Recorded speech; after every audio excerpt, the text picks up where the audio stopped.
Jesus Christ. Ugh. Hold on.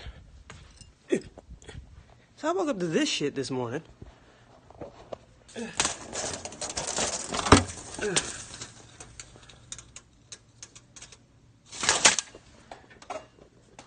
Will the snowy madness never end? It's fucked up too, because I gotta go to work today. Ugh. Okay, so posted my first video last night. Looking at it this morning, I'm just like, ugh. You know, the goal was to just like get shit done, and as Evelyn from the internet said, just get it done. Get it done.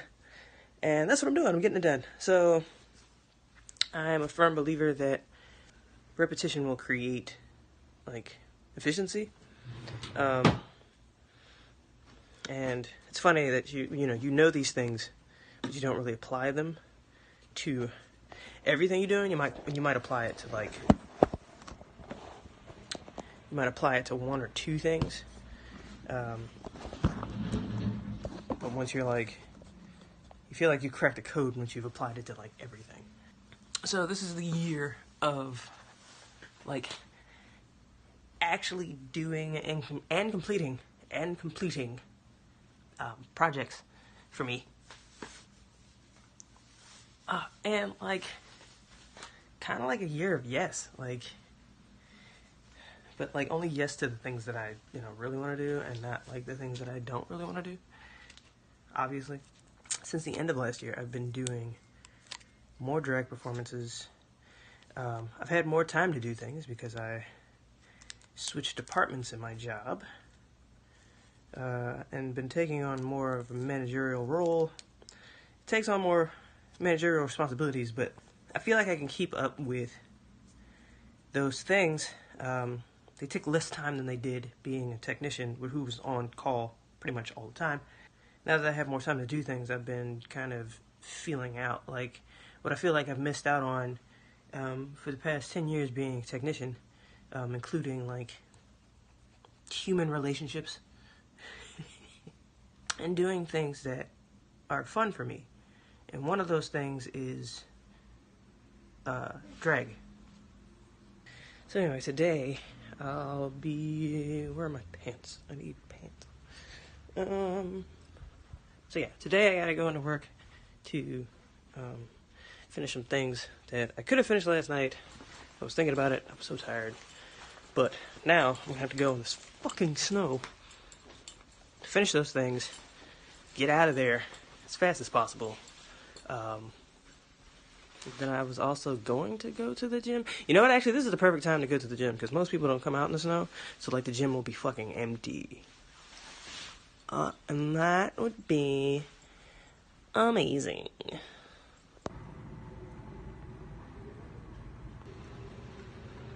You know what? I might not even go in today.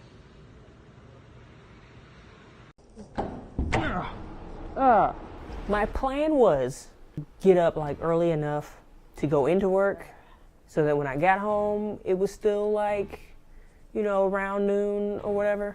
This is utter bullshit. It is 4:56 now. I definitely did not stick to the plan. Anyway, this is the second video in a series that I like to call Real Quick with me, B.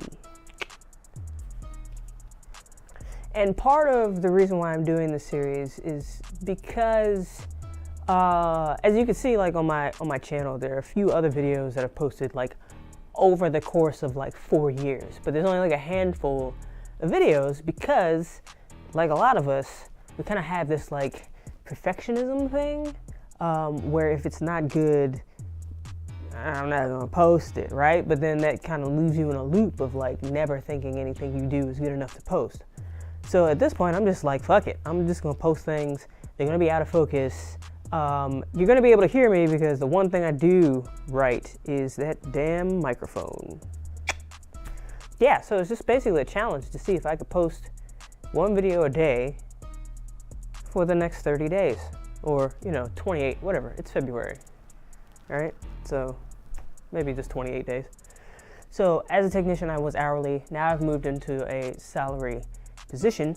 That salary position has caused me to adjust some things, most notably my budget. Adjusting my budget has come with a few problems. Originally, I never really had a budget. It's basically, pay all the important stuff and don't be late, and maybe, try and save a couple of bucks here or there. And that's what I want to talk to you about today. My journey into getting out of debt and how I am going to do that. Because we're all about manifesting. And how do you manifest? You speak it into existence. At least this is one of the ways that you manifest. You speak it into existence. And I'm speaking a debt-free life into existence because I don't know what that's like. And I'm sure you all don't either. At least not at this juncture in your lives. So, what I've decided to do is take a long, hard look, long, difficult look at my finances, where I am, where I want to be, and what are the giant roadblocks in the way. I started educating myself on how to get out of debt, and I came across Dave Ramsey, who has a lot to say on the subject. If you've ever listened to Dave Ramsey's, radio show or seen any clips of him on YouTube, he's like a financial pastor, right? He preaches good budgeting skills and getting out of debt by any means necessary. Like many of you, I still have student loans that I'm paying on. I have a car note. I have insurance for that car.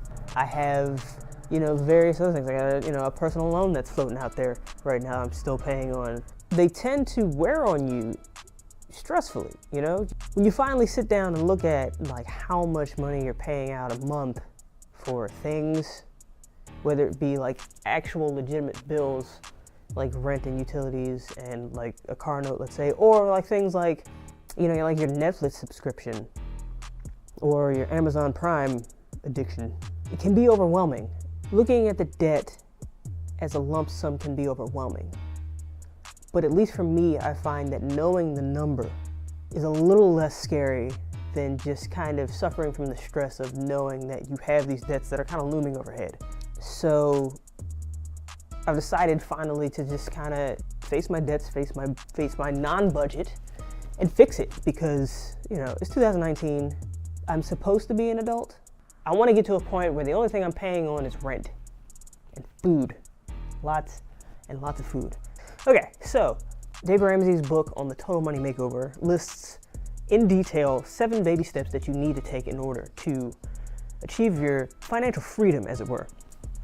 Those steps are: baby step 1, save $1,000 in cash. 2, use the debt snowball to pay off all your debt but the house. If you have a house, if you have a mortgage, pay off all your debt other than your mortgage. Baby step 3, fully funded emergency fund of 3 to 6 months worth of expenses. Baby step 4, invest 15% of your household income into retirement. Baby step 5, start saving for college. If you have kids, if that's a goal, maybe you're saving for yourself, who knows? Baby step 6, pay off your home early. That's why you wait on that mortgage. And baby step 7, build wealth and give generously. Now, having read all these steps, right, being the age that I am, it can be a little overwhelming because you're like, well, why didn't I do this 10 years ago? Why didn't I know about this 10 years ago? It's because, you don't get taught a financial education and they do that on purpose. But I digress. Baby step 1 is the first thing that I'm working on, and it is to save $1,000 in cash, okay? This is an emergency fund. You save $1,000 in cash and you put it someplace that you can't get to it. Still in cash, but put it someplace you can't get to it. I think the example they used was a woman took, 10 $100 bills and hid them in a glass picture frame and wrote on it, in case of emergency, break glass. And she hides this thing in her closet behind all of her coats or something like that. So that's what I'm doing at this juncture. Baby step 1. Not even going to think about the rest of the baby steps because I'm kind of already in a position when it comes to investments and stuff like that. That's like, by the time, like, investments not even like the first 3 on the list. It's number 4 and like lower. The book also suggests that if you are in a place where you're working on your debts, that you stop paying into investments for now and throw all that money first into an emergency fund and second into the snowball method of paying off your debts. So yeah, that's what I'm starting with.